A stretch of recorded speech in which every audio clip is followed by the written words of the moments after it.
முதல்வருக்கு மிரட்டல். யார் அந்த பாஜக நிர்வாகின்னு தெரியுமா? முதல்வர் ஸ்டாலின் நாடாளுமன்ற தேர்தலை வெற்றிகரமாக முடித்துவிட்டு கட்சி தலைமை பணிகளையும் முடித்துவிட்டு ஓய்வு எடுப்பதற்காக சென்னையிலிருந்து தனி விமானம் மூலம் மதுரை புறப்பட்டு சென்றார். அங்கிருந்து சாலை மார்க்கமாக திண்டுக்கல் மாவட்டத்தின் கொடைக்கானலுக்கு துர்கா ஸ்டாலின் மற்றும் குடும்பத்தோடு சென்றிருந்தார்.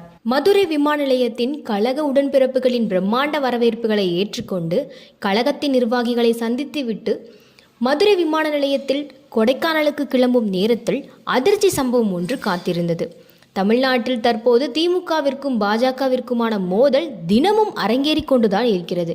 குறிப்பாக திமுக நிர்வாகி ஜாஃபர் சாதிக் கைது செய்யப்பட்டதில் இருந்து திமுகவின் மீது அனைத்து கட்சிகளும் சரமாரியாக கேள்வி எழுப்பினார்கள். ஏன் மோடியே இதை பற்றி பேசியிருந்தார் என்பதும் குறிப்பிடத்தக்கது. நாடாளுமன்ற தேர்தல் முடிந்து முடிவுகளுக்காக அனைத்து கட்சிகளும் காத்திருக்கும் வேளையில் மதுரை விமான நிலையத்தில் முதல்வர் ஸ்டாலினை பார்க்க பாஜக நிர்வாகி ஒருவர் வந்திருந்தார். தமிழகத்தில் கஞ்சா உள்ளிட்ட போதைப் பொருட்களின் நடமாட்டம் அதிகமாக இருப்பதாக புகார் தெரிவிக்க வந்ததாக கூறினார். காவல்துறை மறுத்துவிட்டனர். இதையடுத்து பாஜக நிர்வாகிக்கும் காவல்துறைக்கும் மிகப்பெரிய வாக்குவாதம் ஏற்பட்டது.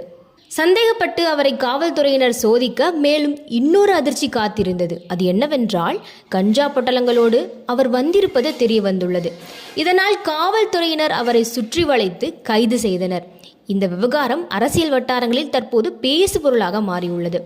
காவல் நிலையத்தில் வைத்து அவரை விசாரிக்கும் பொழுது அவர் பாஜக ஓபிசி மாநில செயற்குழு உறுப்பினர் சங்கரபாண்டியன் என்பது தெரிய வந்துள்ளது. இதனால் இந்த விவகாரம் மதுரை மாவட்ட திமுகவினர் மத்தியில் சலசலப்பை ஏற்படுத்தியுள்ளது.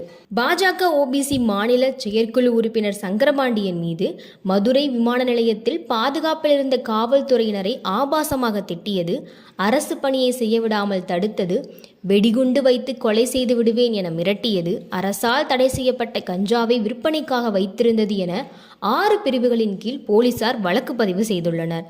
மதுரை அண்ணாநகர் காவல் நிலையத்தில் பணிபுரியும் மாதவன் என்ற காவலர் கொடுத்த புகாரின் பெயரிலும் அவனியாபுர போலீசார் வழக்கு பதிவு செய்து பாஜக நிர்வாகி மீது விசாரணை மேற்கொண்டு சிறையில் அடைத்துள்ளனர்.